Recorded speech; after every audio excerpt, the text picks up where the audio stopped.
ఓరే మాధవుని గోవుల యాదవలు కాచి అదిగో మాధవుల మధ్య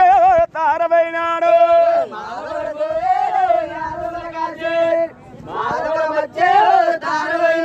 నేను ఎష్టపూల కాల కాది నారాయుండే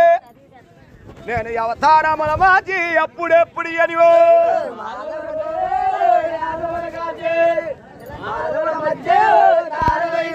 నేను దశరూపమల దాచి ధరిని తొలదించే నేను ధర్మము పరిపాల మరి చేసినాడు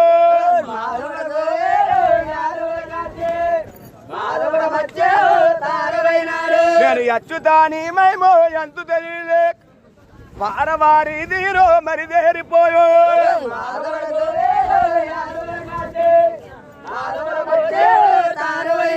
నేను పవను నీ జావా ఏమనగా చేసిది నేను పట్టి చేవల చేసి పరమ